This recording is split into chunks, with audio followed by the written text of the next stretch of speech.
All right, welcome everyone. We're back today to do some more reading of Jameson's Marxism and Form. For those of you who haven't joined before, the format here is that we will read through the entirety of the text and we'll then stop in sections of the text to do some analysis of what we've just read, but it's designed for a viewer who hasn't necessarily read the text before, or although it's helpful if you have, because we'll be walking through the text from first principles in some sense. So this does continue from two previous streams that we've done, so I'll try to recap very briefly what we have covered, but if you feel like you're missing some components of what we're going over, then I would recommend that you look at those previous streams, because if we've discussed it in those previous streams, we probably won't discuss it again in depth here.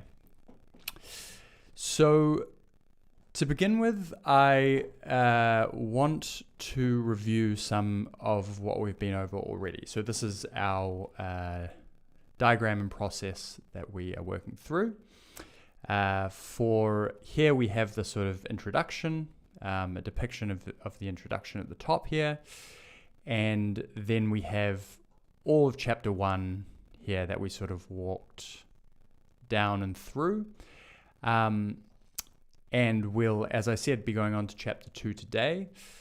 Before we go into chapter 2, I just want to draw out some themes that have been important so far, but that will continue to be important as we go through. And in doing so, hopefully we'll be able to recap, remind ourselves a little bit what Jameson's project with this book is as well. So in particular, what I want to go over first is the constellation of thinkers called the Frankfurt School, often referred to now as the Frankfurt School. And in the previous chapter, Jameson was looking at Adorno, and this chapter will be looking at, or this section of this chapter will be looking at Walter Benjamin, both of whom are broadly associated with this idea of the Frankfurt School.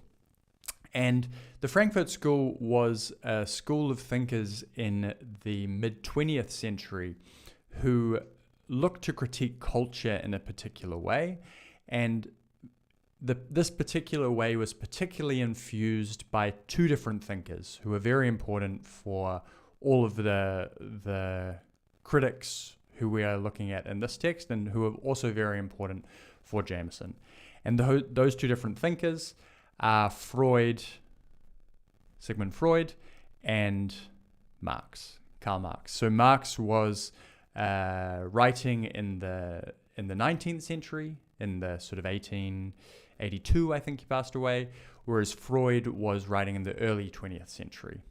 And the Frankfurt School, as I said, was in the mid-20th century, so they came kind of after both of these thinkers. And the Frankfurt School are responsible for a kind of criticism that is sometimes referred to, understandably, as Freudo-Marxism.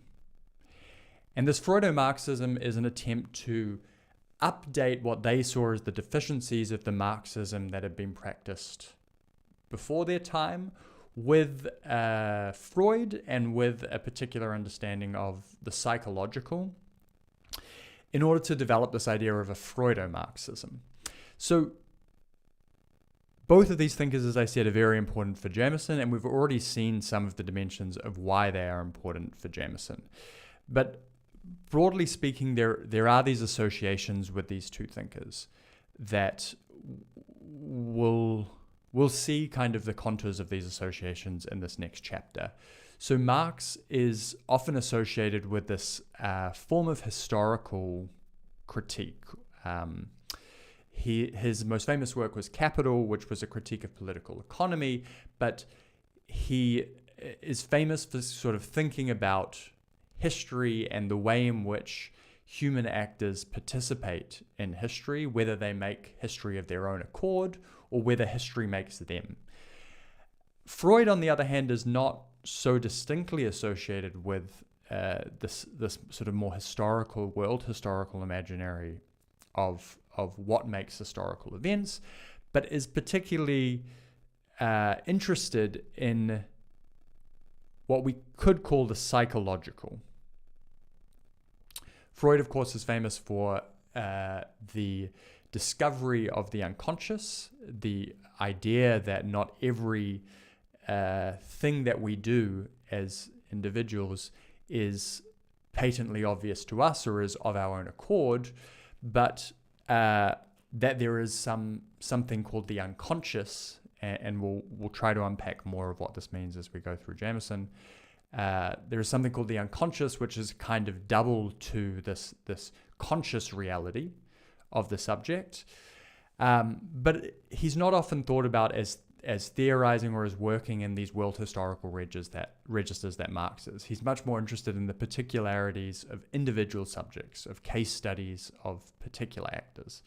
So there is this idea in the Frankfurt School, or that the Frankfurt School is most famous, I suppose, for popularizing, that to think critically about the present, the sort of present conundrum of capitalism and of what is called modernity, one needs both Freud and Marx. One needs to be able to both think about the world in these sort of more historical, world historical, political almost registers, and one needs to be think about the particular impact that the world has on individuals. This is at least how Freud and Marx are glossed in what becomes this Freudo-Marxism of the Frankfurt School.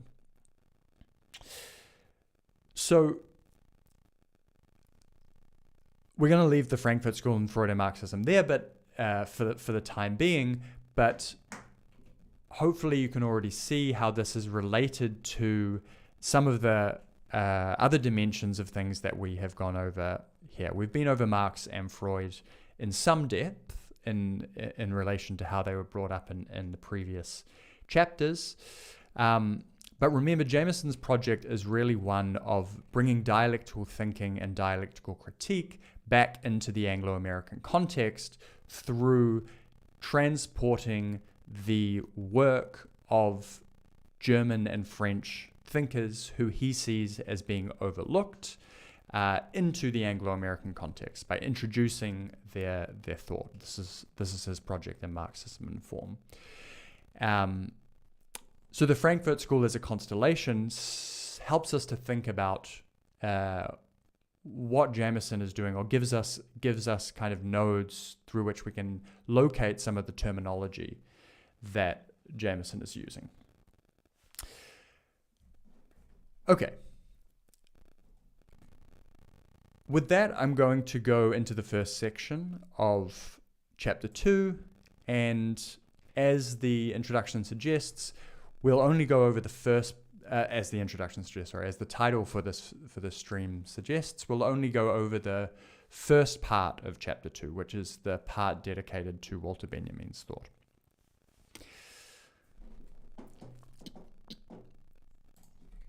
So here we go.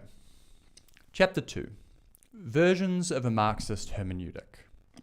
Walter Benjamin, or nostalgia.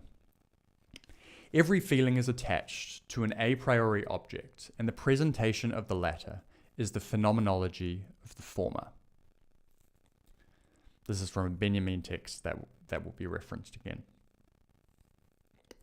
So the melancholy that speaks from the pages of Benjamin's essays, private depressions, professional discouragement, the dejection of the outsider, distress in the face of a political and historical nightmare, searches the past for an adequate object, for some emblem or image at which, as in religious meditation, the mind can stare itself out, in which it can find momentary, if only aesthetic, relief.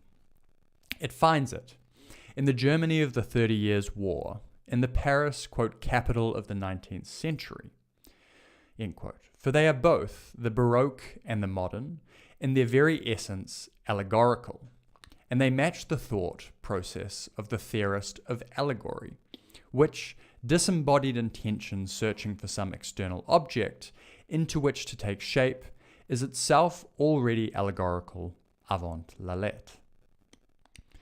Indeed, it seems to me that Walter Benjamin's thought is best grasped as an allegorical one, as a set of parallel discontinuous levels of meditation, which are not without resemblance to that ultimate model of allegorical composition described by Dante, when he speaks in his letter to Can Grande della Scala of the 4 dimensions of his poem: the literal, his hero's adventures in the afterworld; the moral, the ultimate fate of his soul; the allegorical, in which his encounters resume one aspect or another of the life of Christ; and the analogical, where his own drama foreshadows the process of the human race itself towards last judgment. Going down to the footnote here, it is at least a more familiar and less intimidating model than that proposed by Benjamin himself in a letter to Max Reichner. Quote, "I have never been able to inquire and think otherwise than, if I may so put it, in a theological sense, namely, in conformity with the Talmudic prescription regarding the 49 levels of meaning in every passage of the Torah," quoted from Benjamin. Back up to the top here. It will not be hard to adapt this scheme to 20th century realities. If for literal we simply read psychological, retaining the second moral level as such; if for the dominant archetypal pattern of the life of Christ we substitute religion in the broader sense of the religion of art, seeing the incarnation now as the incarnation of meaning and language; if finally, replacing theology with politics, we make of Dante's eschatology an earthly one, where the human race finds its salvation not in eternity, but in history itself. Benjamin's work seems to me to be marked by a painful straining towards a psychic wholeness or unity of experience, which the historical situation threatens to shatter at every turn. A vision of a world of ruins and fragments, an ancient chaos of whatever nature on the point of overwhelming consciousness. These are some of the images that seem to recur, either in Benjamin himself or in your own mind as you read him. The idea of wholeness or unity is of course not original with him. How many modern philosophers have described the, quote, damaged existence we lead in modern society, the psychological impairment caused by the division of labor and by specialization, the general alienation and dehumanization of modern life in all its aspects? Yet for the most part, these analyses remain abstract. Through them there speaks the resignation of the intellectual specialist to his own maimed present, the dream of wholeness, where it persists attaching itself to someone else's future. Benjamin is unique among these thinkers in that he wants to save his own life as well. Hence the peculiar fascination of his writing, incomparable not only in their incomparable not only in their dialectical intelligence, nor even in the poetic sensibility they express, but above all, perhaps, in the manner in which the autobiographical part of his mind finds symbolic satisfaction in the shape of ideas abstractly, in objective guises expressed.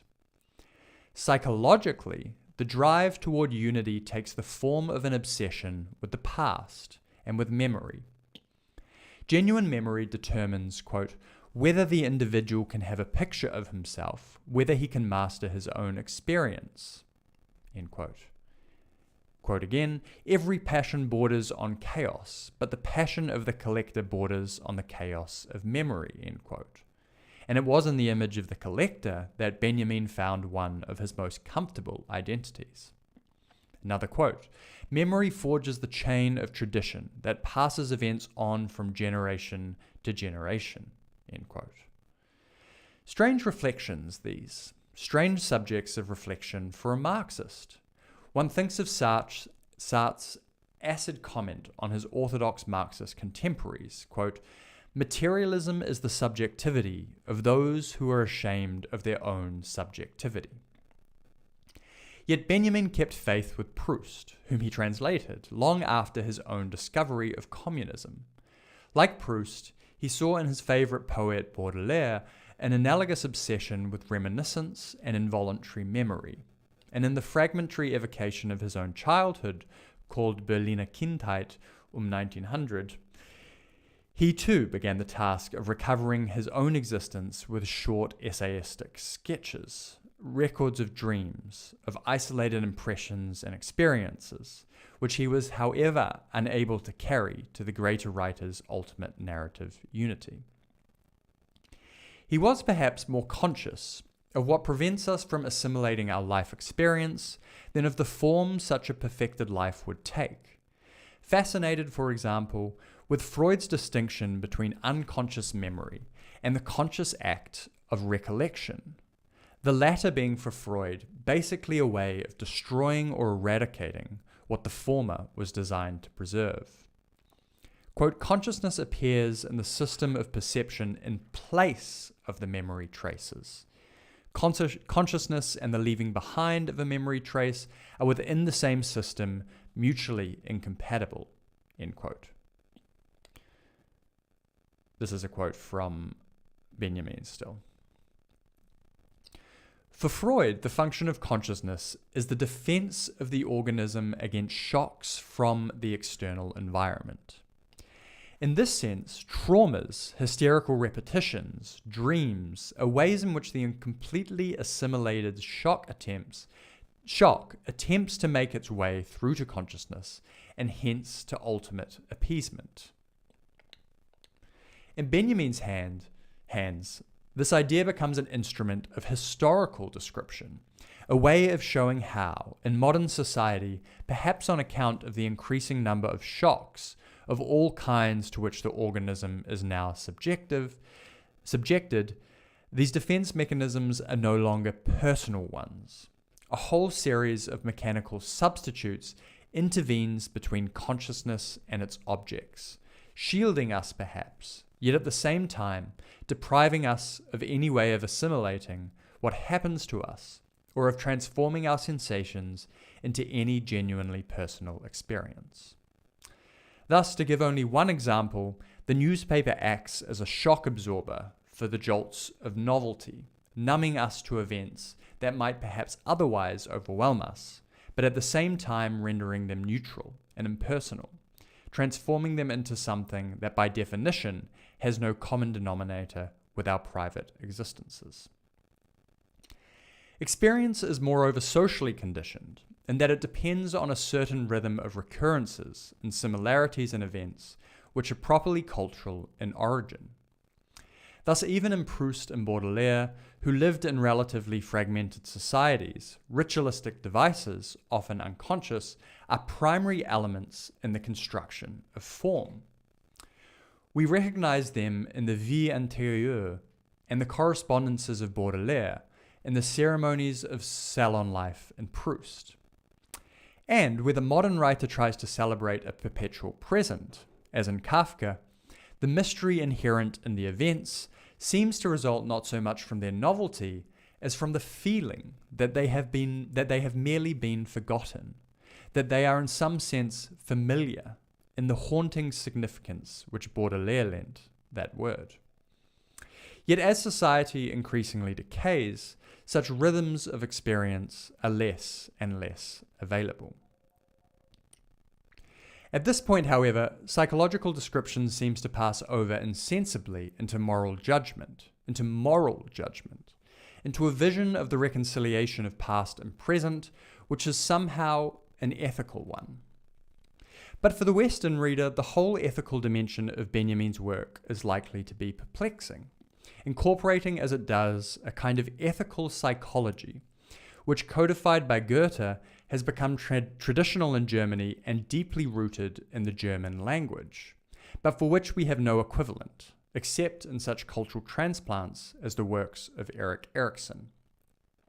This Lebensweisheit is indeed a kind of halfway house between the classical idea of a fixed human nature, with its psychology of the humours, passions, or character types, and the modern idea of a pure historicity, of the determining influence of the situation or environment. As a compromise in the domain of the individual personality, it is not unlike the compromise of Hegel in the realm of history itself, where for the latter a general meaning was immanent within the particular moment of history. For Goethe, in some sense, the overall goal of the personality and of its development is built into the particular emotion in question, or latent in the particular stage in the individual's growth. For the system is based on a vision of the full development of the personality. A writer like Guide, deeply influenced by Goethe, gives but a pale and narcissistic reflection of this ethic, which expressed middle-class individualism as the moment of its historic triumph. It neither aims to break the personality upon some purely external standard of discipline, as is the case with Christianity, nor to abandon it to the meaningless accidents of empirical psychology, as is the case with modern ethics, but rather sees the individual psychological experience as something which includes within itself seeds of its own development, something in which ethical growth is inherent as a kind of interiorized providence. So, for example, Goethe's Orphic words, or the closing of Wilhelm Meister, quote, "You make me think of Saul, the son of Kish, who went forth to seek his father's asses and found instead a kingdom," end quote. Okay, let's stop there to do some analysis of what we've just read.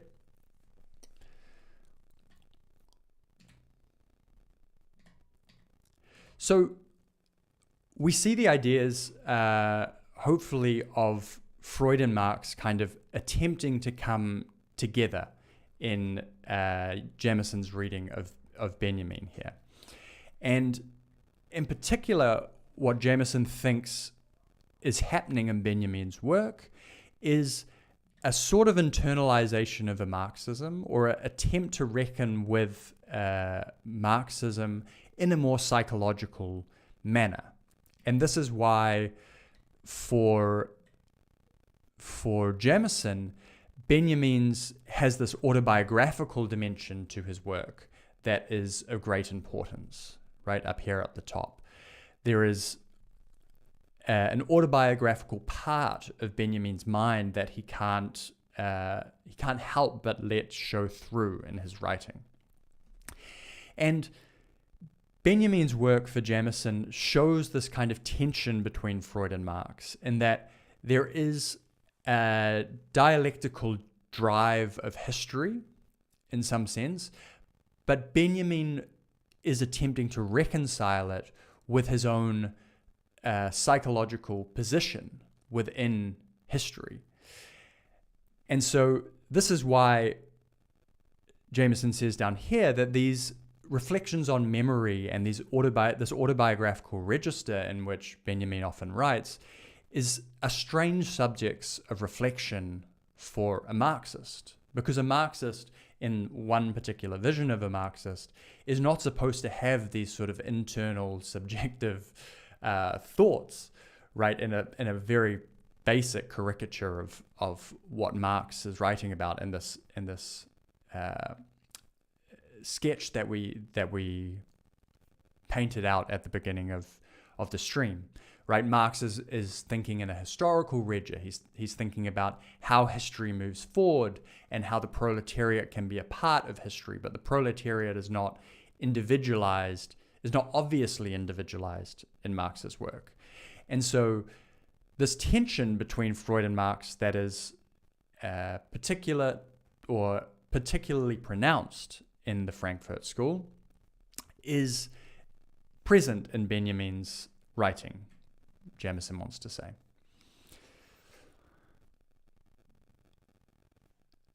So here Jameson gives a reading of Freud that is about what the function of consciousness does in Freud, right? The function of consciousness, Jameson says, paraphrasing Freud, is the defense of the organism against shocks from the external environment. So history, or the external environment, exists out there in one way of thinking about it, and the psyche, the individual, is consciously trying to deal with all of the things that exist in the world. So the function of consciousness is the defense of the organism from the shocks of the external environment. And this is why there are traumas, historical repetitions, and dreams, because these moments in the psyche or in our everyday lives are, in Freud's reading, or at least in Jameson's reading of Freud, are incompletely assimilated shock attempts. They are defense mechanisms,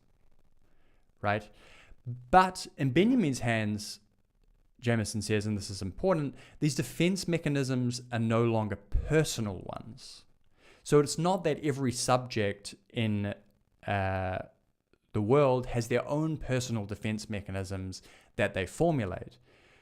Rather, there are defense mechanisms that are shared between subjects, and therefore they're more into the world of objectivity than they do of subjectivity. They are, as Jameson says here, a whole series of mechanical substitutes intervenes between consciousness and its objects, shielding us, yet at the same time depriving us of any way of assimilating what happens to us or transforming our sensations into any genuinely personal experience. So there is a sense in which Benjamin is trying to deal with this condition of what we could call modernity, where the shocks of the world are shielded by the psyche, following Freud, but for Benjamin, these shocks are no longer completely personally constructed. They are rather constructed somewhere else or constructed by something else. And the newspaper is what Jameson chooses to give as an example here of a shock absorber for the jolts of novelty, something that numbs us to events that might perhaps otherwise overwhelm us, but at the same time rendering them neutral and impersonal. So this is again something that is deeply associated with this idea of the Frankfurt School, where the Frankfurt School is looking at objects and culture, at the culture industry, as Adorno called it, as we discussed in discussing chapter 1, and looking at in what ways the culture industry is doing the work of capitalism. This is one very facile and oversimplified way of reading the sort of Freudo-Marxist position of the Frankfurt School, that there are certain objects such as the newspaper, certain types of media that do the work of numbing us to our subjectivity, to the potentiality of our subjectivity, such that we cannot become true revolutionary subjects, to stay in Marxist terms for a bit. So we can see here this tension and doubling between Freud and Marx that is at work in Benjamin in Jameson's reading of him here.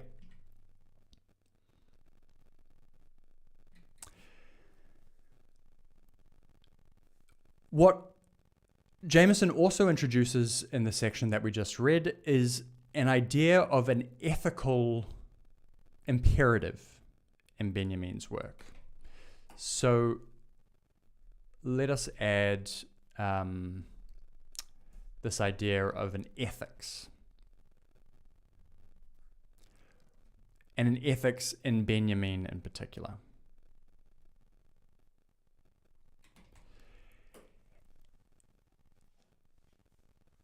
This ethics, Jameson says, is not easily palpable in the English language because it has become traditional in Germany and is deeply rooted in the German language. He says it is a kind of halfway house between a classical idea of a fixed human nature, with its psychology of the humors, passions, and character types, and the modern idea of pure historicity, of the determining influence of the situation or the environment. So in Benjamin's ethics, on the one hand side, we have pure historicity. We'll talk about what that means in a moment. And on the other, we have a fixed human nature.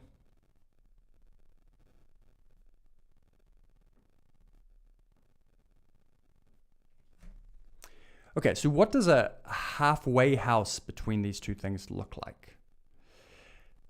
A fixed human nature would mean that there is everything is pre-programmed in a sense, right? Human nature is fixed and it responds to things in a certain way. There is nothing we can do to change our fixed human nature. Some things are just facts of human nature, right? And the famous and relevant one here of a quote-unquote fact of human nature, as some would have it, is the fact of human nature of political economy, that humans are selfish creatures, right? So political economy, which Marx critiques through the likes of thinkers like Adam Smith, insist, or readers of these persons insist in reading these people, that humans are inherently selfish, that there is a fact of human nature that is selfishness. And there is nothing we can do to change that, these people would have it. Therefore, we have to form our social system around these pure facts of human nature, these fixed facts of human nature. Pure historicity, on the other hand,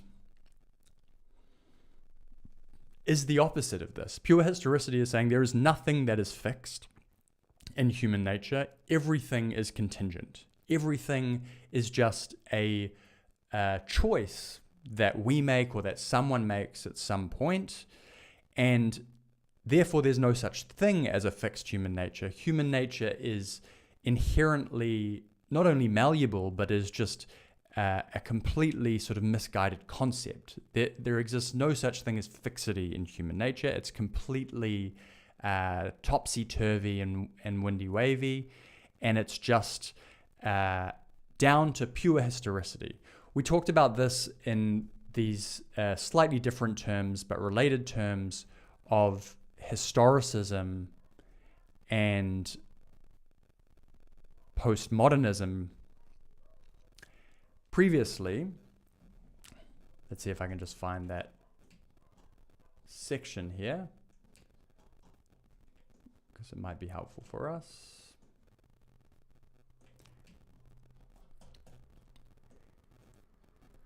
So we talked about this in the sense of historicism and postmodernism as both being inabilities to properly suspend and maintain the subject-object dialectic that Jameson is so interested in with his search for the dialectical method, right?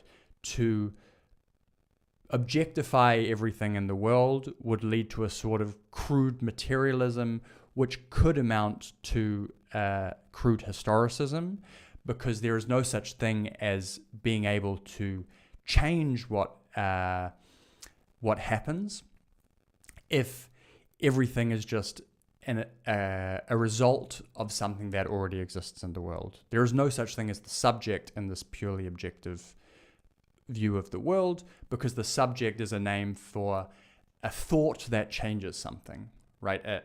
The ability to make a choice. So pure objectivism depraves the subject of the ability to make a choice. Pure subjectivism, on the other hand, also leads us to a kind of postmodernity, because pure subjectivism says that there is no such thing as fixed objective matters in the world. Everything is just a matter of choice. Everything is up for debate. Everything is tipsy-turvy and therefore can be changed. So this subject-object tension that needs to be held is in some sense being reiterated here, I would say, in Benjamin's halfway house between a fixed human nature and pure historicity.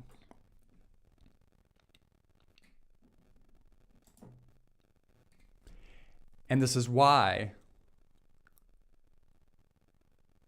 perhaps Jameson says here, as a compromise in the domain of the individual personality, the work that Benjamin is doing, it is not unlike the compromise of Hegel in the realm of history itself. The implication there being that there is a dialectical method in both Benjamin and Hegel, though their sites of inquiry might differ slightly.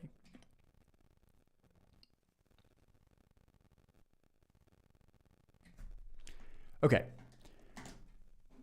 let's continue. If you have any questions, by the way, feel free to put them in the chat, and if anything's unclear, I'll do my best to follow along and with the chat and try to address those questions or go over things if something's unclear.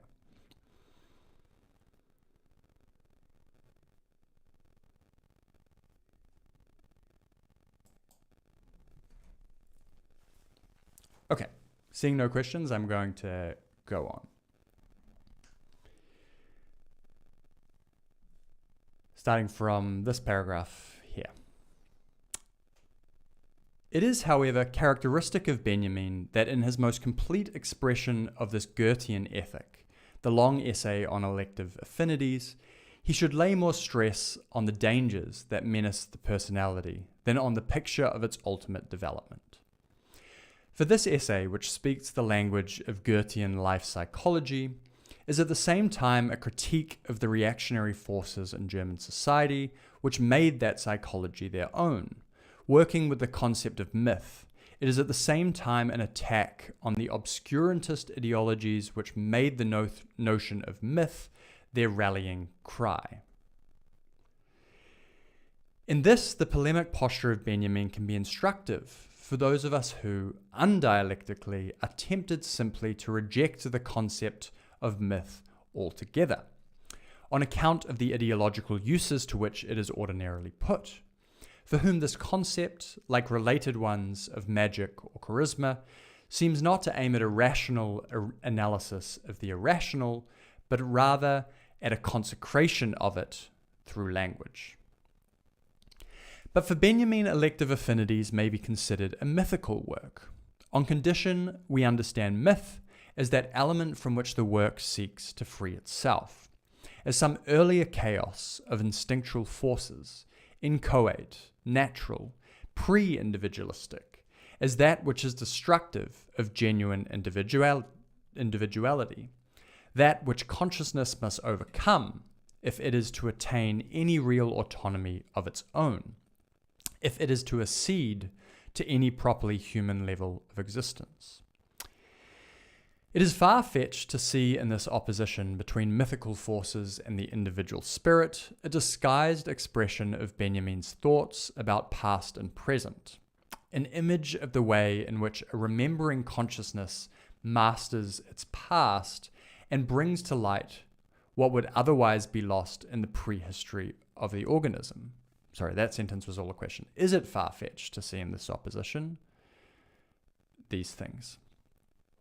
Nor should we forget that the essay on elective affinities is itself a way of recovering the past, this time a cultural past, one given over to the dark mythical forces of a proto-fascist tradition. Benjamin's dialectical skill can be seen in the way this idea of myth is expressed through attention to the form of Goethe's novel, no doubt one of the most eccentric of Western literature in its combination of an 18th century ceremoniousness with symbols of a strangely artificial allegorical quality. Objects which appear in the blankness of the non-visual narrative style, as though isolated against a void, as though fateful with a kind of geometrical meaning, the cautiously selected detail of landscape, too symmetrical not to have significance, analogies, such as the chemical one that gives the novel its title, too amply developed not to be emblematic. The reader is of course familiar with symbolism everywhere in the modern novel, but in general the symbolism is built into the work, like sheets of instructions supplied inside the box, along with the puzzle pieces. Here we feel the burden of guilt laid upon us as readers, in our lack of what strikes us almost as a culturally inherited mode of thinking, accessible only to those who are culture's members. And no doubt the Goethean system does project itself in some such way in its claim to universality. It is the originality of Benjamin to have cut across the sterile opposition between the arbitrary interpretations of the symbol on the one hand and the blank failure to see what it means on the other. Elective Affinities is to be read not as a novel by a symbolic writer, but as a novel about symbolism. If objects of a symbolic nature loom large in this work, it is not because they were chosen to underline the theme of adultery in some decorative manner, but rather because the real underlying subject is precisely the surrender to the power of symbols of people who have lost their autonomy as human beings. Quote, "When people sink to this level, even the life of apparently lifeless things grows strong." Gundolf quite rightly underlined the crucial role of objects in this story, yet the intrusion of the thing-like into human life is precisely a criterion of the mythical universe, end quote. This is from a Benjamin essay. We are required to read these symbolic objects to the second power, not so much directly to decipher in them a one-to-one meaning, as to sense that of which the very fact of symbolism is itself symptomatic. And as with the objects, so also with the characters. It has for example, often been remarked that the figure of Ottilia, the saint-like young woman around whom the drama turns, is somehow rendered in a different fashion from the other, more empirically drawn and psychologically realistic characters. For Benjamin, however, this is not so much a flaw or an inconsistency as a clue. Ottilia is not reality, but appearance, and it is this that the rather external and visual mode of characterization conveys.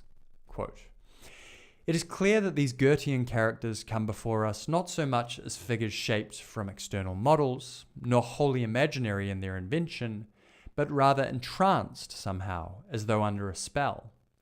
Hence a kind of obscurity about them, which is foreign to purely visual images, and which is comprehensible only for the reader who grasps their essence as pure appearance.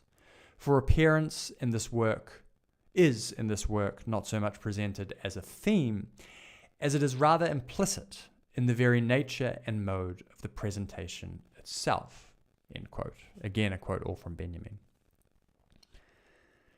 The moral dimension of Benjamin's work, like that of Goethe's own, clearly represents an uneasy balance, a transitional moment between the psychological on the one hand and the aesthetic or the historical on the other.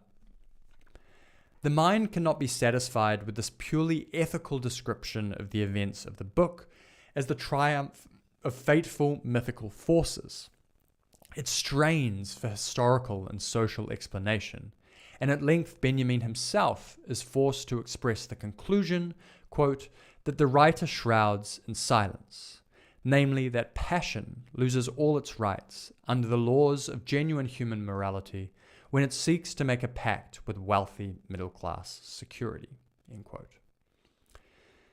But in Benjamin's work, this inevitable slippage of morality into history and politics, characteristic of all modern thought, is mediated by aesthetics, is revealed by attention to the qualities of the work of art, just as the above conclusion was articulated by the analysis of those aspects of elective affinities that might best be described as allegorical rather than symbolic. For in one sense, Benjamin's life work can be seen as a kind of vast museum, a passionate collection of all shapes and varieties of allegorical objects, and his most substantial work centers on that enormous studio of allegorical decoration, which is the Baroque. Okay, let's stop there for a moment.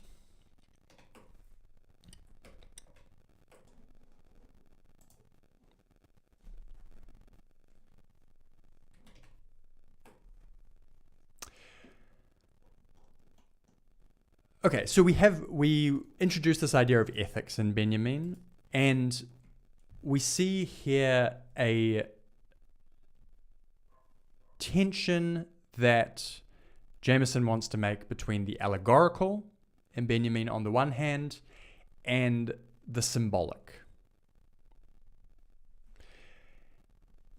his idea of the symbolic, or the way that he traces this idea of the symbolic, is through Benjamin's reading of Goethe, right? Remember, Jameson's project here is to not revive, but to emphasize the status of literature in the dialectical method.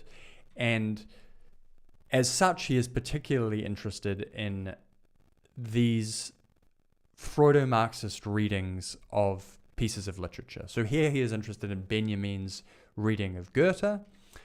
And he makes this distinction between the allegorical and the symbol. Before we get into that distinction on the allegorical and the symbol, let's just briefly look over this section here where the idea of myth is first being introduced. So in this section, Jameson's saying that there is a temptation undialectically to reject the concept of myth altogether. This might seem a bit strange if you're unfamiliar with the dialectical method, in the sense that what Jameson seems to be saying is that we can't do away with myth altogether. There must be some sort of notion of the mythical, which goes against the predominant idea of a fact-based science that has, everything is proven, everything is clear. Myth is the name for those things that are obfuscations of things we don't understand, right? This myth was given in an ancient tradition in order to explain the rotation of the earth in some sort of way, whereas now we have science to explain the rotation of the earth. This is how one disparagement of myth, one story of disparagement of myth might go. Here Jameson's saying is to reject myth is actually an undialectical thing to do. Because to reject myth, he says here, is to aim at a rational analysis of the irrational, undialectically attempted to reject the concept of myth altogether, on account of the ideological uses to which it is ordinarily put, for whom this concept seems not to aim at a rational analysis of the irrational. So for Jameson, this rational analysis of the irrational is perhaps one correct way or more dialectical way of understanding why the concept of myth is important. We'll get into that in a sec, this rational analysis of the irrational.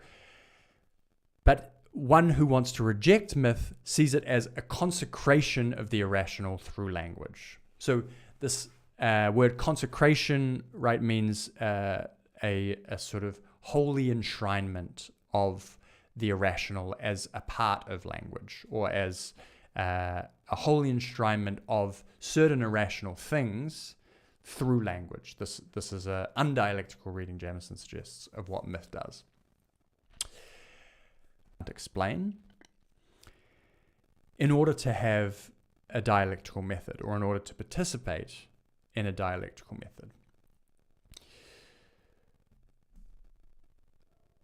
At the beginning of this chapter, we also had this notion of religion that was introduced. And this is a very important theme in Benjamin's work, right? We'll see this play out a little bit later in the section that we're reading. So myth has some association, Jameson seems to suggest here, with religion, in the sense that there is also this kind of proto-scientific critique of religion that we just expressed regarding myth, that religion is something we no longer need because now that we have scientific concepts to explain the world, we no longer need these obscurantist depictions of why things are the way that they are, that the name for which is religion. Jameson seems to be saying, no, there is actually some place for these terms of myth and religion in the dialectical method. And in particular, he says, the reason we need to have a place for these terms is because to forget them would be to allow this what he calls the proto-fascist tradition, and Benjamin is obviously writing in the time of the Second World War and is deeply involved in that biographically, to reject myth and religion as concepts that have a place in a rational lexicon is to give them over to a sort of proto-fascist tradition. So we need to retain a place for these things. Okay, back to this distinction here between the allegorical and the symbolic, that is being brought up. So Jameson recounts to us this reading of Goethe's novel, in which symbolism is built into the work. But Jameson says, in Goethe's work, symbolism doesn't occur in the same way that we're used to it. Symbolism, in the way that we're used to it, occurs like a sheet of instructions supplied inside the box along with the puzzle pieces. So a symbol is one thing that stands for another. We can think of cryptic kind of symbols or conspiracies or puzzles, and the familiar way of symbolism occurring in the modern novel is as a sort of instruction sheet, Jameson seems to suggest, for reading different events in the novel. This is not how symbolism appears in the Goethean system. And it is Benjamin who is giving us the reading of the Goethean system that allows us to see this different sense of symbolism. So it is Benjamin who has cut across the sterile opposition between the arbitrary interpretations of the symbol on the one hand and the blank failure to see what it means on the other. So here I want to suggest we have a similar dividing line with which we are continually occupied in this text, between the two subjective and the two objective.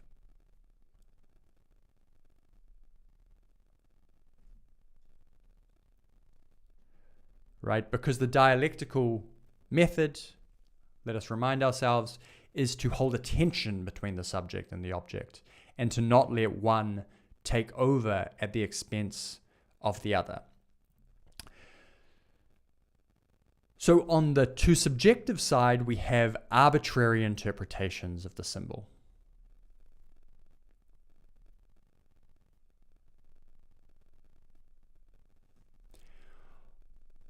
On the two objective side, I would suggest we have this blank failure to see what it means. So the symbols that occur in these novels don't actually have any relation. A failure to see what they mean would be to say these symbols that occur in Goethe's novels don't have any relation to what happens in the novel. There's just completely cryptic. There's no sort of meaning behind them at all, or meaning that we can unpack from them. The arbitrary interpretations is to say there is an infinite number of ways that we could interpret what these symbols mean. Jameson here, as in all the other sections of the text that we've read so far, is interested in Benjamin because he is a thinker who is able to hold this halfway house between the two subjective and the two objective in the case of the symbol in his reading of Goethe.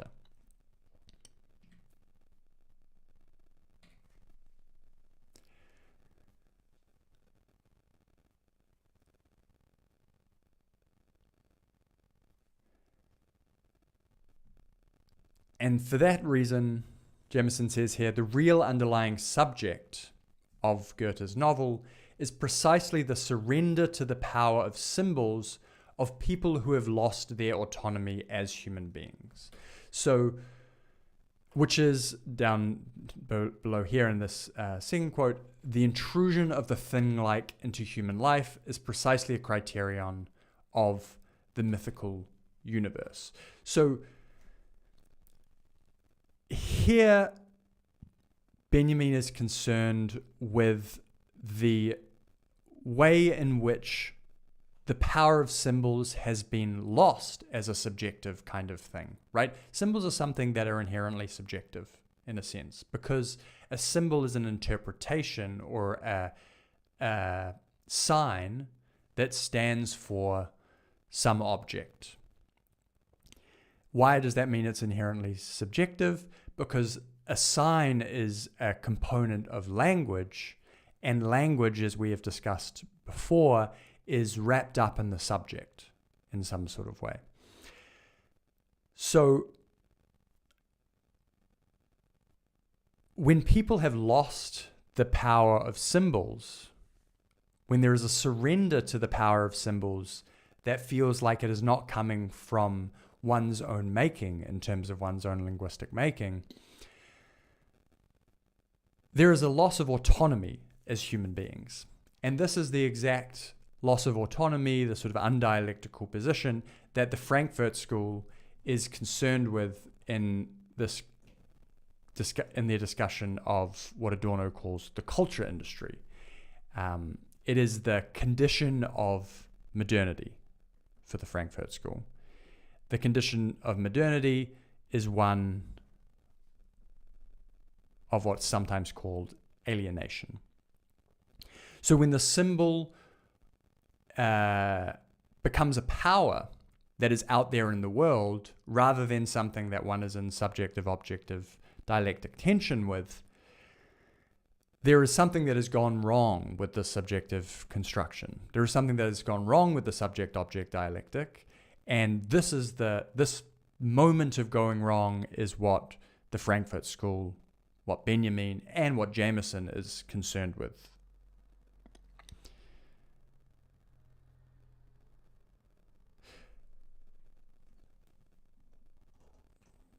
So the allegorical is proposed as an alternative to the symbolic here, although we haven't gone too much into, it seems not yet, what the allegorical really means for Benjamin. What Jameson does say at the end of this is that in Benjamin's work, there is an inevitable slippage of morality into history and politics, characteristic of all modern thought, which is mediated by aesthetics, is revealed by his attentions to the quality of the work of art. So we have this notion of an ethics or morality in Benjamin, and this ethics and morality of the human being is in tension with history and politics, right? This is the tension that we introduced at the beginning between Marx and Freud. This is also this tension that is up here, a transitional moment between the psychological on the one hand and the aesthetic or the historical on the others. So Benjamin is not only a halfway house between pure historicity and fixed human nature, but is also a sort of halfway house between Freud and Marx, Jameson seems to be suggesting. Okay, let's continue along here, if that all makes sense.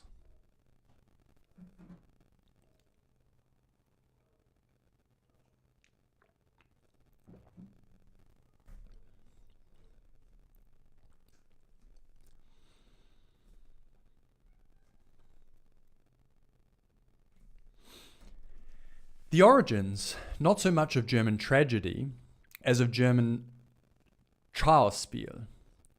This distinction, for which English has no equivalent, is crucial to Benjamin's interpretation. For tragedy, which he limits to ancient Greece as a phenomenon, is a sacrificial drama in which the hero is offered up to the gods for atonement. Trauerspiel, on the other hand, which encompasses the Baroque generally, Elizabethans and Calderon, as well as the 17th century German playwrights, is something that might best be initially characterized as a pageant, a funeral pageant. So might the word be most adequately rendered. As a form, Trauspiel reflects the Baroque vision of history as a chronicle, as the relentless turning of the wheel of fortune, a ceaseless succession across the stage of the world's mighty, princes, popes, empresses in their splendid costumes, courtiers, masqueraders, and poisoners, a dance of death produced with all the finery of a Renaissance triumph. For chronicle is not yet historicity in the modern sense. Quote, no matter how deeply the Baroque intention penetrates the detail of history, its microscopic analysis never ceases to search painstakingly for political calculation in a substance seen as pure intrigue. Baroque drama knows historical events only as the depraved activity of conspirators, not a breath of genuine revolutionary conviction in any of the countless rebels who appear before the Baroque sovereign, himself immobilized in the posture of a Christian martyr. Discontent, such is the classic motive for action. End quote. In such historical time, mere succession without development is in reality secretly spatial and takes the court and the stage as its privileged spatial embodiment. At first glance, it would appear that this vision of life as chronicle in the origins of German tragedy, a pre-Marxist work, is accounted for in an idealistic and Weberian manner. As Lutherans, Benjamin says, the German Baroque playwrights knew a world in which belief was utterly separate from works, in which not even the Calvinistic preordained harmony intervenes to restore a little meaning in the succession of empty acts that make up human life. The world thus remaining as a body without a soul, as the shell of an object divested of any visible function. Yet it remains at the least an open question whether this intellectual and metaphysical position causes the psychological experience that is at the heart of Baroque tragedy, or whether it is not itself merely one of the various expressions, relatively abstract, through which an acute and concrete emotion tries to manifest itself. For the key to the latter is the enigmatic central figure of the prince himself, halfway between a tyrant justly assassinated and a martyr suffering his passion.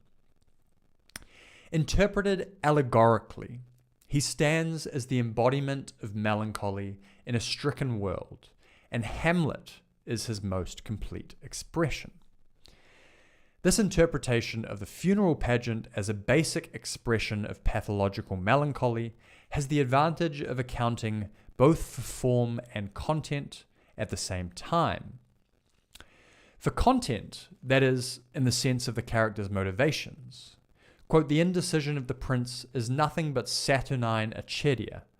The influence of Saturn makes people apathetic, indecisive, slow. The tyrant falls on account of the sluggishness of his emotions. In the same fashion, the character of the courtier is marked by faithlessness, another trait of the predominance of Saturn. The courtier's mind, as portrayed in these tragedies, is fluctuation itself. Betrayal is his very element.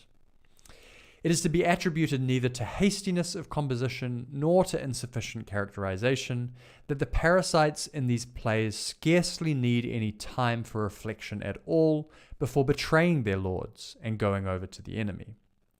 Rather, the lack of character evident in their actions, partly conscious Machiavellianism to be sure, reflects an inconsolable, despondent surrender to an impenetrable conjunction of baleful constellations, a conjunction that seems to have taken on a massive, almost thing-like cast.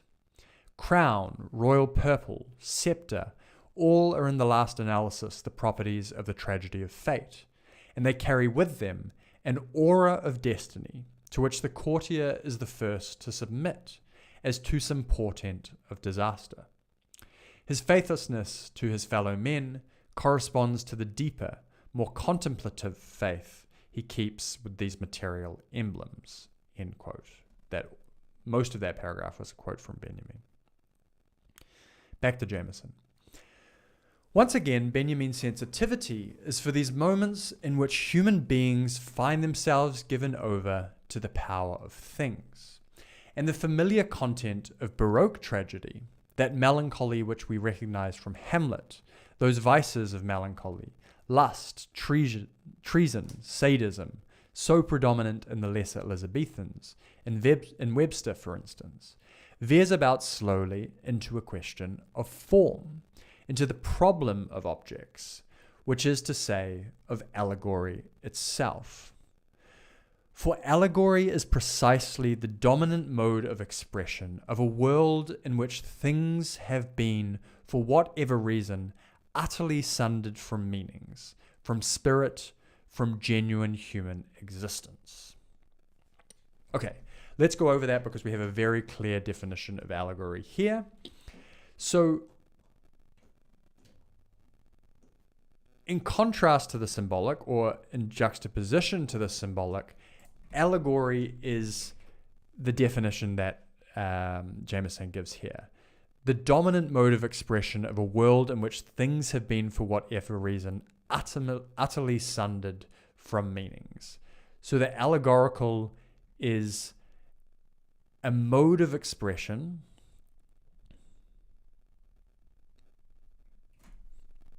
apologies, let me change back over to our board here, is a mode of expression in a thingly world. Things have been utterly sundered from meanings, from spirit, from genuine human existence. So this is a clear gesture to the right-hand side of our subject-object dialectic, right?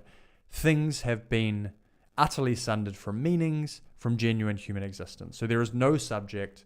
We are all in the world of object. The allegory becomes the dominant mode of expression in this fully objective world. There is already a tension here, because if we have a mode of expression, then we are talking about a certain operation of language that is only imbricated in the subject. So there's an interesting way in which allegory arises. Allegory arises as a mode of expression in an over-objectified world, but as a mode of expression, it points to the fact that there is still a subject in it. That seems to be the case. The allegory as a mode of expression is preceded, or at least this clear introduction of the allegory is preceded by this discussion of German Trauerspiel, which is different from German tragedy. Trauerspiel, Jameson says, but paraphrasing Benjamin, should be characterized through a pageant, a funeral pageant. It is a Baroque vision of history as chronicle, of a relentless turning of the wheel of fortune. A ceaseless succession, I'm reading here from the top, a ceaseless succession across the stage of the world's mighty, princes, popes, so on and so forth. Chronicle is not yet historicity in the modern sense. So there is a pre-modern element to chronicle, and historical time, mere succession without development, is in reality secretly spatial and takes the court as its privileged spatial embodiment. So not only is the Baroque, this constellation of terms that I'm going to write down here, the Baroque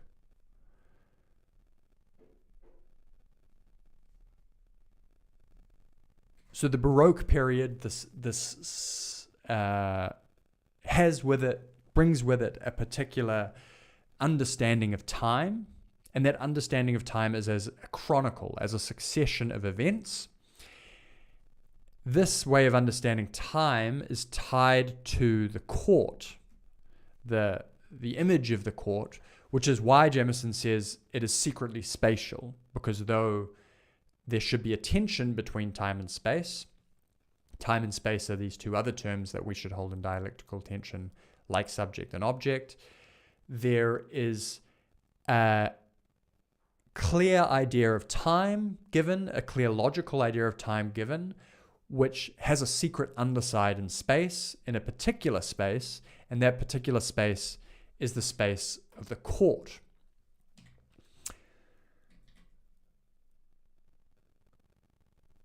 So at the heart of Baroque tragedy, Jameson says at the top of this page, is the figure of the prince.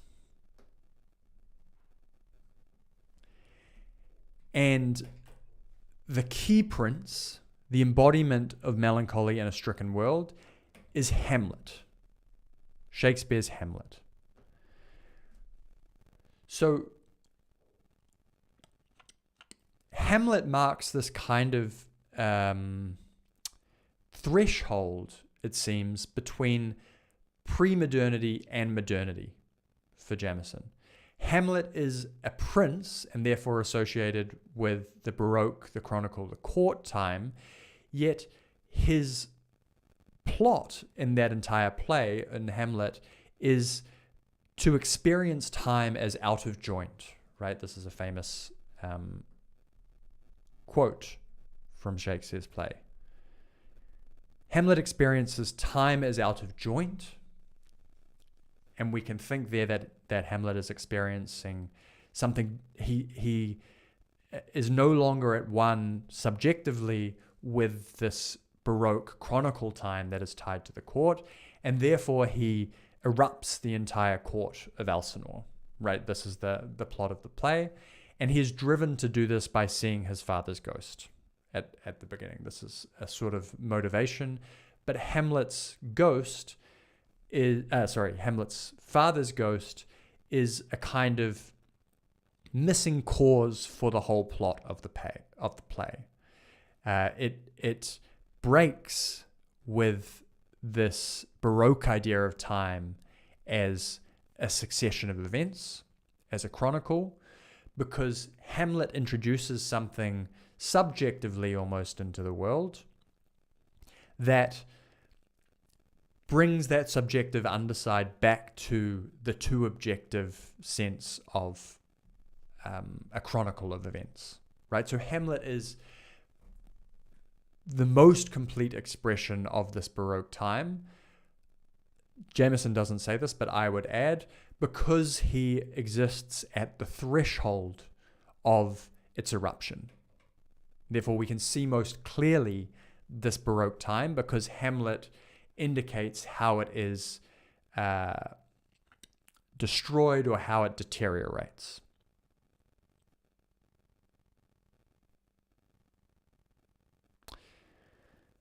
So this notion of time is very important to Hamlet as well. And allegory becomes the dominant mode of expression in this too objective sense of time.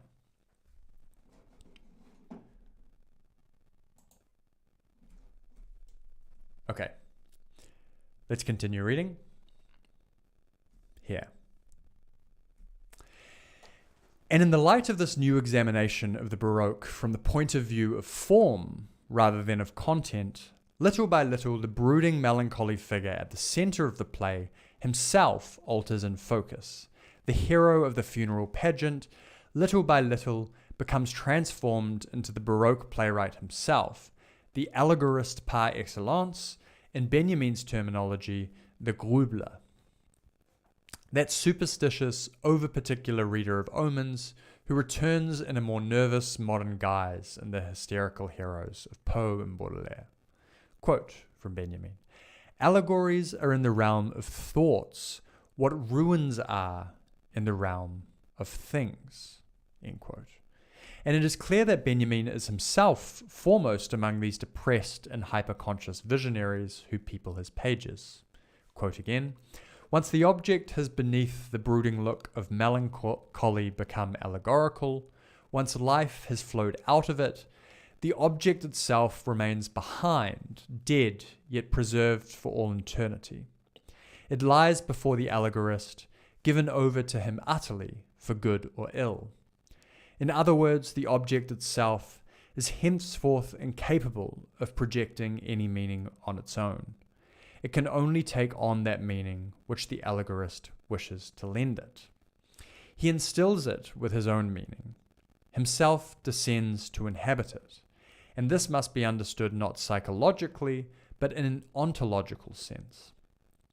In his hands the thing in question becomes something else, speaks of something else, becomes for him the key to some realm of hidden language, as whose emblem he honours it. This is what constitutes the nature of allegory as script. End quote. Back to Jameson. Script rather than language, the letter rather than the spirit, these are the fragments into which the Baroque world shatters, strangely legible signs and emblems nagging at the too curious mind, a procession moving slowly across a stage, laden with occult significance. In this sense, for the first time, it seems to me that allegory is restored to us, not as a Gothic monstrosity of pure historical interest, or, as in C.S. Lewis, a sign of the medieval health of the essentially religious spirit, but rather as a pathology with which in the modern world we are only too familiar. The tendency of our own criticism has been to exalt symbol at the expense of allegory. Even though the privileged objects proposed by that criticism, English mannerism and Dante, are more properly allegorical in nature. In this, as in other aspects of his sensibility, Benjamin has much in common with a writer like T.S. Eliot. The preference for symbolism is perhaps more the expression of a value rather than a description of an existing poetic phenomena. For the distinction between symbol and allegory is that between a complete reconciliation between object and spirit, and a mere will to such reconciliation. The usefulness of Benjamin's analysis lies, however, in his insistence on a temporal distinction as well. The symbol is instantaneous, the lyrical the single moment in time, and this temporal limitation perhaps expresses the historical impossibility in the modern world for genuine reconciliation to endure in time, for it to be anything more than a lyrical accidental present. Allegory is, on the contrary, the privileged mode of our own life in time, a clumsy deciphering of meaning from moment to moment, the painful attempt to restore a continuity to heterogeneous, disconnected instants. Quote, where the symbol as it fades shows the face of nature in the light of salvation. In allegory, it is the facies hippocratica of history that lies like a frozen landscape before the eye of the beholder. History in everything that it has of the unseasonable, painful, abortive expresses itself in that face, nay, rather in that death's head. And while it may be true that such an allegorical mode is utterly lacking in any symbolic freedom of expression, in any classical harmony of feature, in anything human, what is expressed here portentously in the form of a riddle is not only the nature of human life in general, but also the biographical historicity of the individual in its most natural and organically corrupted form. This, the Baroque earthbound exposition of history as the story of the world's suffering, is the very essence of allegorical perception. History takes on meaning only in the stations of its agony and decay. The amount of meaning is in exact proportion to the presence of death and the power of decay, since death is that which traces the jagged line between physis, and meaning. End quote. So that whole paragraph is a quote from Benjamin. And what marks Baroque allegory holds true for the allegory of modern times, for Baudelaire as well. Only in the latter is it interiorized. Quote, Baroque allegory saw the corpse from the outside only. Baudelaire sees it from within. End quote. Or again, quote, commemoration, Andenken, is the secularized version of the adoration of holy relics. Commemoration is the complement to experience. In commemoration, there finds expression the increasing alienation of human beings, who take inventories of their past as of lifeless merchandise. In the 19th century, allegory abandons the outside world only to colonize the inner. Relics come from the corpse, commemoration from the dead occurrences of the past, which are euphemistically known as experience. End quote. Yet in these late essays on modern literature, a new preoccupation appears, which signals Benjamin's passage from the predominantly aesthetic to the historical and political dimension. This is the attention to the machine and to mechanical inventions, which characteristically first appears in the realm of aesthetics itself in the study of the movies, the reproducible work of art, an essay by Benjamin, and is only later extended to the study of history in general, as in the essay Paris, Capital of the 19th Century, in which the feeling of life in this period is conveyed by a description of the new objects and inventions characteristic of it, the commercial passageways, the use of cast iron, the daguerreotype and the panorama, the great expositions, advertising. Yet it is important to point out that however materialistic such an approach to history may seem, nothing is farther from Marxism than the stress on invention and technique as the primary cause of historical change.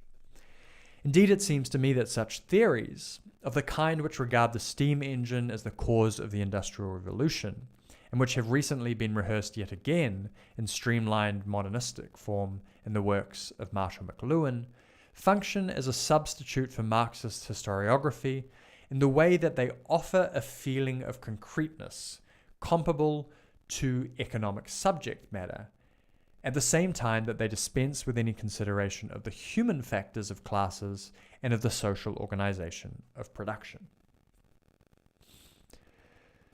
Benjamin's fascination with the role of inventions in history seems to me most comprehensible in psychological or aesthetic terms. If we follow, for instance, his meditation on the role of the passerby and the crowd in Baudelaire, we find that after the evocation of Baudelaire's physical and stylistic characteristics, after the discussion of shock and organic defenses outlined earlier in this essay, the inner logic of Benjamin's material leads him to mechanical inventions. Quote, comfort isolates, and at the same time it shifts its possessor deeper into the power of physical mechanisms. With the invention of matches around the middle of the century, there begins a whole series of novelties which have in common the replacement of a complicated set of operations with a single stroke of the hand. This development goes on in many different spheres at the same time. It is evident, among other instances, in the telephone, where in place of the continuous movement with which the crank of the older model had to be turned, a single lifting of the receiver now suffices. Among the various gestures of sliding a mechanism home, depositing a token, or triggering an apparatus, that of snapping the photograph was particularly consequential. Pressing the finger once is enough to freeze an event for unlimited time. The apparatus leads the instant a posthumous shock, so to speak. And beside tactile experiences of this kind, we find optical ones as well, such as the classified ads in a newspaper or even the traffic in a big city. To move through the latter involves a whole series of shocks and collisions. At dangerous intersections, impulses crisscross the pedestrian like charges in a battery. Baudelaire describes the man who plunges into the crowd as a reservoir of electrical energy. Thereupon he calls him, thus singling out the experience of shock, a kaleidoscope endowed with consciousness. End quote. Again, that whole section was a quote from Benjamin. Now back to Jameson. And Benjamin goes on to complete this catalogue with a description of the worker and his psychological subjection to the operation of the machine in the factory. Yet it seems to me that beyond the value of this passage as an analysis of the psychological effect of machinery, it has for Benjamin a secondary intention.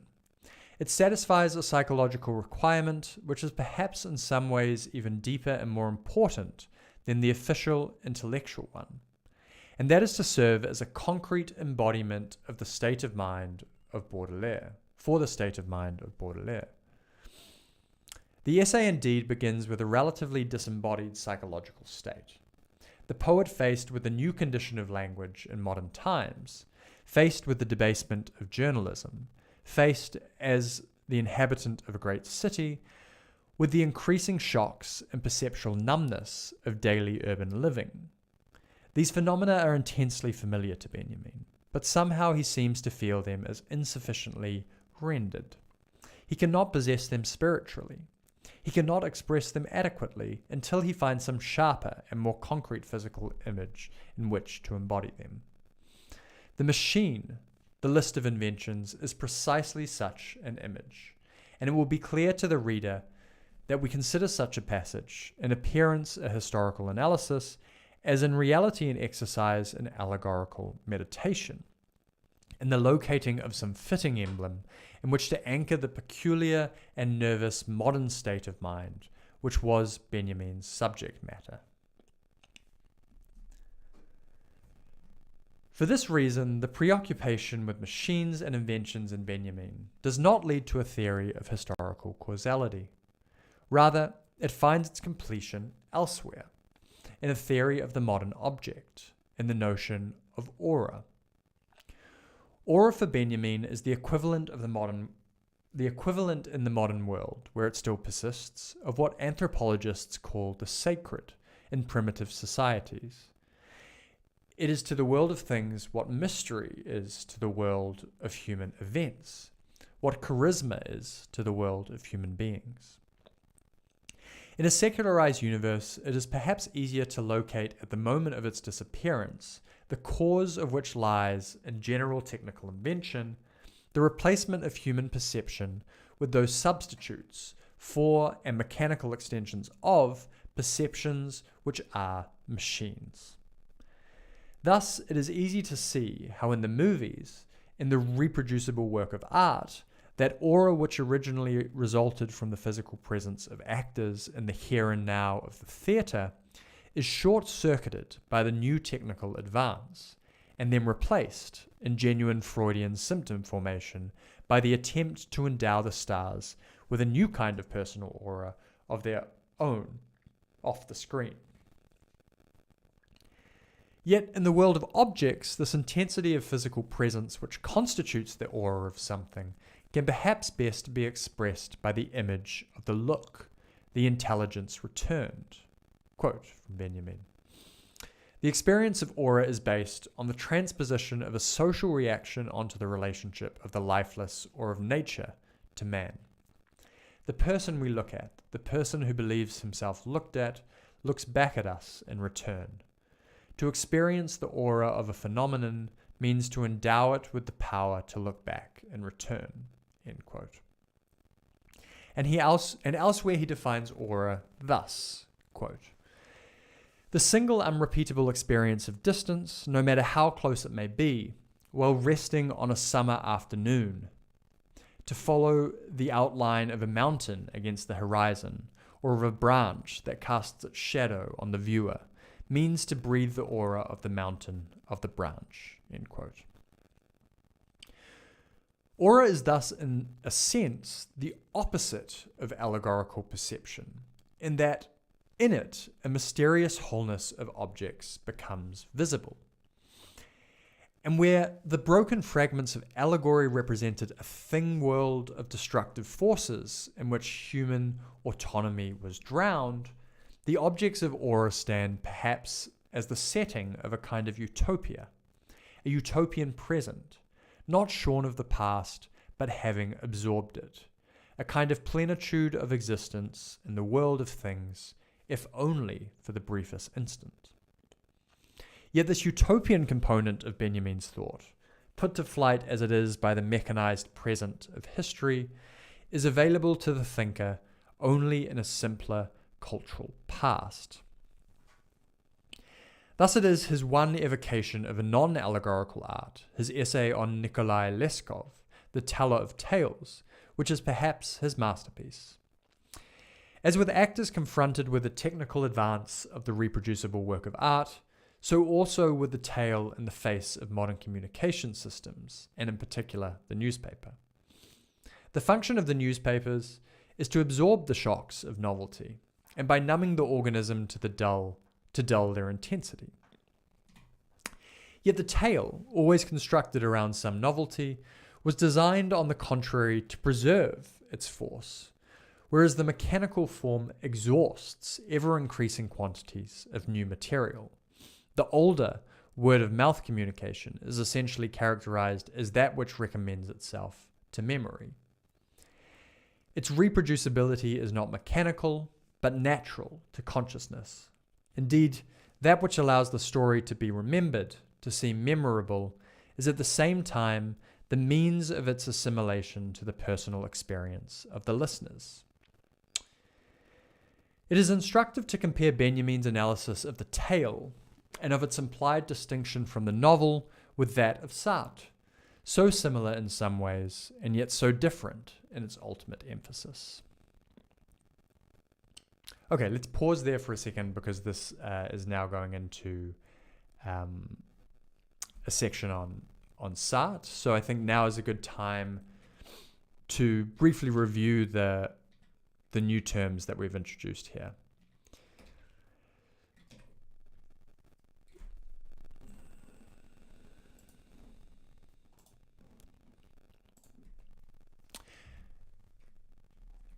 So as we had this Baroque time, this chronicle of events of which Hamlet was the prime representative, in the section we've just read, Benjamin introduces a different kind of time, a modern sort of time. And this modern time is one in which allegory plays a very important role. So there is a similarity, Benjamin says, between the old time of the courtly time and this new modern time. But there are also differences. And these senses of time have different invocations of symbol and allegory. So allegorical time is associated, as this diagram represents, with this Baroque chronicle time in a sense, because there is something objective about it. But it is also associated with this new kind of modern time.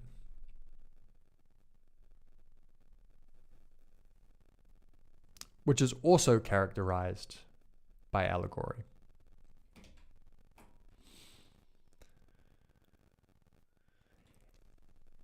And we get here a very nice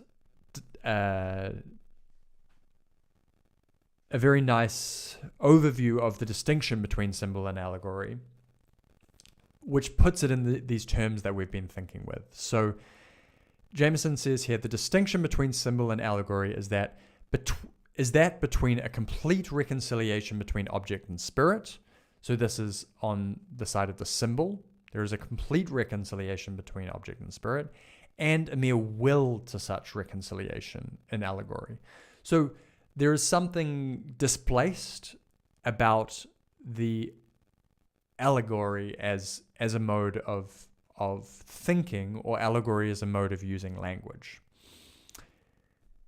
And down here in this next highlighted quote, Jameson says, allegory is the privileged mode of our own life and time, a clumsy deciphering of meaning from moment to moment, the painful attempt to restore a continuity to heterogeneous, disconnected instants. So remember, in the definition of symbol earlier, we had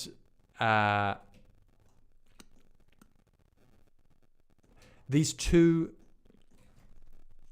subjective and two objective interpretations of the symbol, arbitrary interpretations and a blank failure to see. Allegorical time, or allegory, is the privileged mode of our own life, the life in our own modern time, that is neither too subjective nor too objective, but is a stumbling between the two of them, and is a painful attempt to restore continuity to heterogeneous, disconnected instance. So we see there's this dialectic at work in time as well, where we have two kinds of time in Benjamin. We have disconnected instance, and we have continuity. And allegory allows us to stumble between these two things. Why is this different from Baroque time? Remember, Baroque time was just a succession of events. So there was clear causality between those different events. It wasn't a series of disconnected moments. It was a series of connected moments. So there wasn't a need to search for continuity in this Baroque time because it was a procession, right? It was a pageant, as Benjamin puts it. So this pre-modern time is connected instance.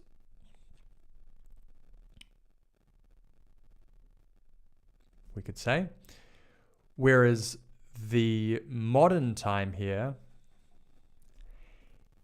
is these disconnected instances that need to be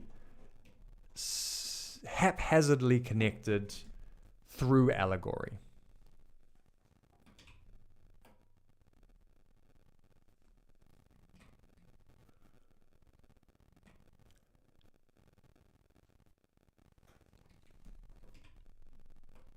Okay, with the introduction of modern time, we also have a couple of other terms that are introduced in Benjamin's over here. One is the idea of the machine, and the machine has a close relationship to Benjamin's famous essay on technological reproducibility and the artwork in the age of technological reproducibility. And Jameson here cautions against a determinist reading of the machine, which says that, which is a particular reading of Marx that Jameson is cautioning against, which is to say that Marx is not saying that the steam engine caused capitalism. It is not that technological invention causes shifts in consciousness. There is a more complicated causal relationship between inventions and modes of consciousness.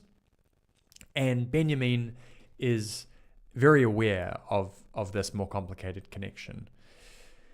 Jameson is saying here, even though it seems that he is materialist in a kind of crude sense, Benjamin is actually holding a more dialectical critique of the idea of the machine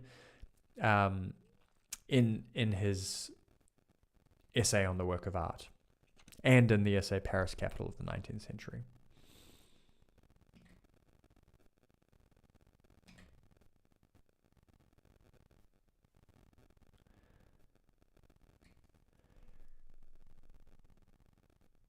So Benjamin's work, in Jameson's estimation, is really about the peculiar and nervous modern state of mind. This is what Benjamin is interested in diagnosing or in articulating in some sense.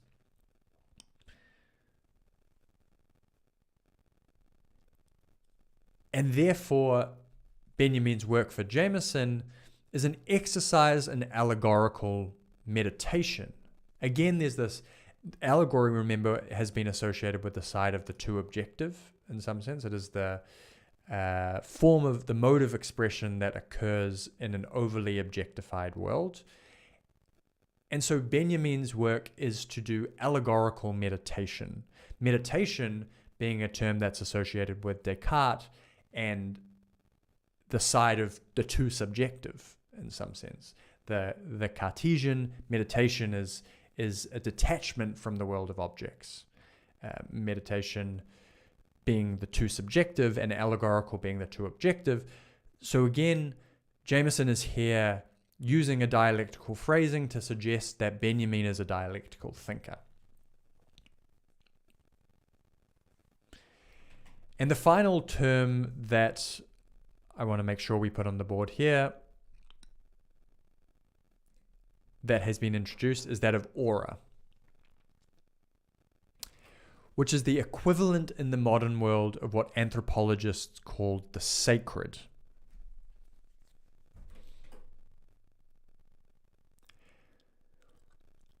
So aura is the name for the way in which myth, going back to what we started with, the way in which myth finds itself in the modern world, regardless of the scientistic attempt to evacuate objects from the idea of myth.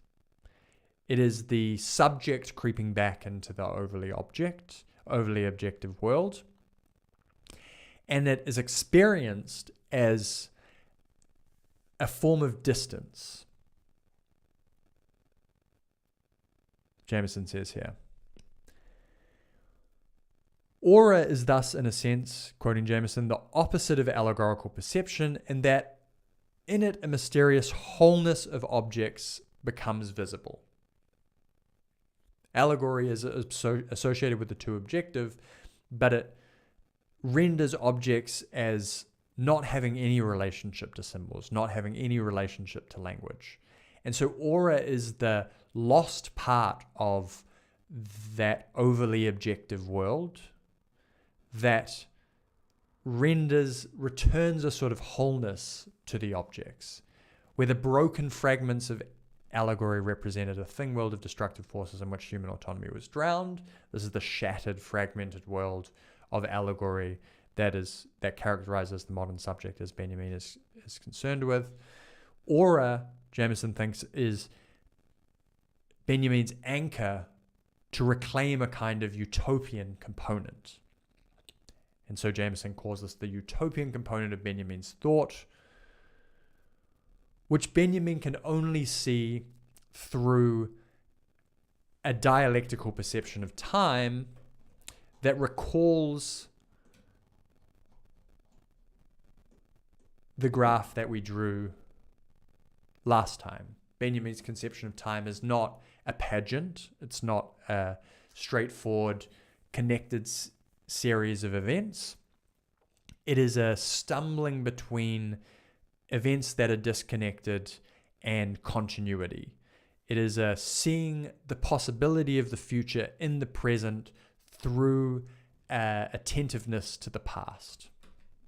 This is a paraphrase of what Jameson has said here in this section that we've read. Okay, going on, I think we've got one more section to go, and then one more chunk, and then we'll be done with this section.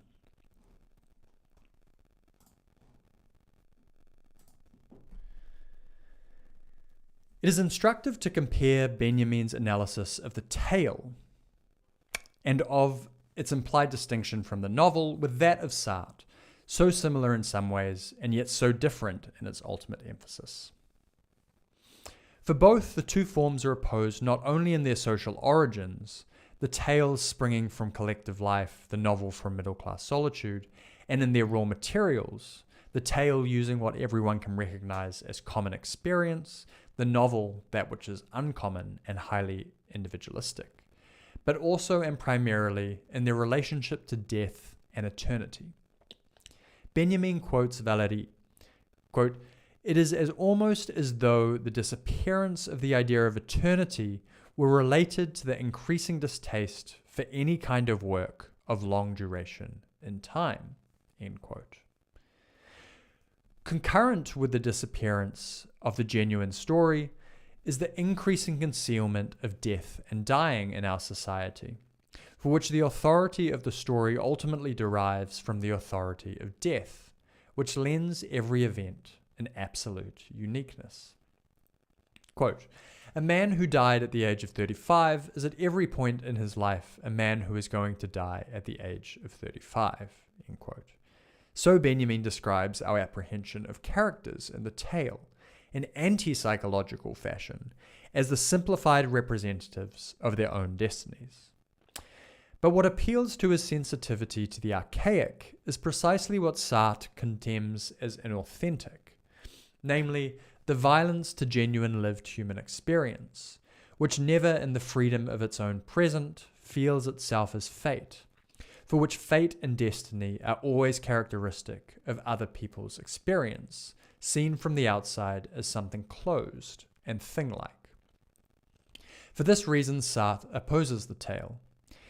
It is true that he is thinking of the well-made story of the late 19th century, which catered to a middle-class audience, rather than the relatively anonymous folk product with which Benjamin is concerned. To the novel. For this reason, Sartre opposes the tale to the novel, whose task is precisely to render this open experience of consciousness in the present of freedom, rather than the optical illusion of fate. There can be no doubt that this opposition corresponds to a historical experience. The older tale, indeed the classical 19th century novel as well, expressed a social life in which the individual was presented with single-shot, irreparable choices and opportunities, in which he had to play everything on a single roll of the dice, in which his life did therefore properly tend to take on the appearance of fate or destiny, of a story that can be told. Whereas in the modern world, which is to say in Western Europe and the United States, economic prosperity is such that nothing is ever really irrevocable in this sense. Hence the philosophy of freedom, hence the modernistic literature of consciousness of which Sartre is here a theorist, hence also the decay of plot. For where nothing is irrevocable, in the absence of death, in Benjamin's sense, there is no story to tell either. There is only a series of experiences of equal weight whose order is indiscriminately reversible. Benjamin is as aware as Sartre of the way in which the tale, with its appearance of destiny, does violence to our lived experience in the present. But for him it does justice to our experience of the past. Its inauthenticity is to be seen as a mode of commemoration, so that it does not really matter any longer whether the young man dead in his prime was aware of his own lived experience as fate.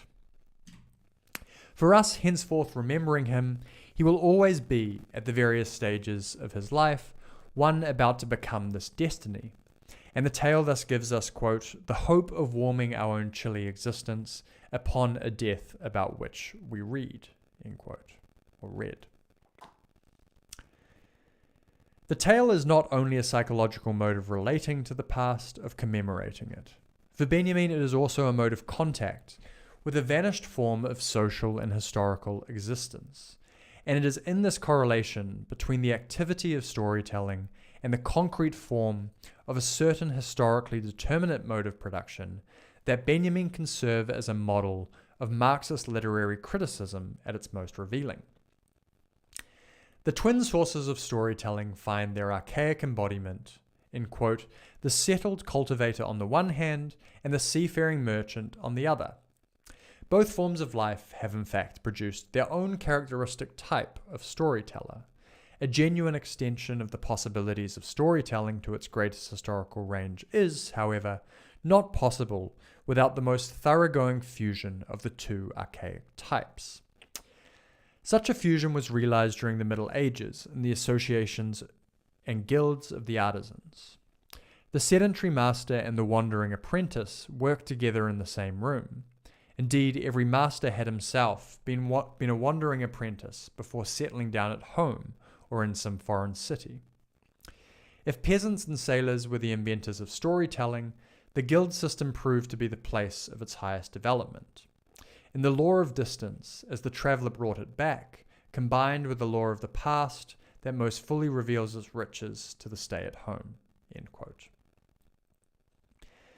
The tale is thus the product of an artisanal culture, a handmade product like a cobbler's shoe or a pot, and like such a handmade object, quote, the touch of the storyteller clings to it like the trace of the potter's hand on the glazed surface, end quote. In his ultimate statement on the relationship of literature to politics, Benjamin seems to have tried to bring to bear on the problems of the present this method, which had known success in dealing with objects of the past.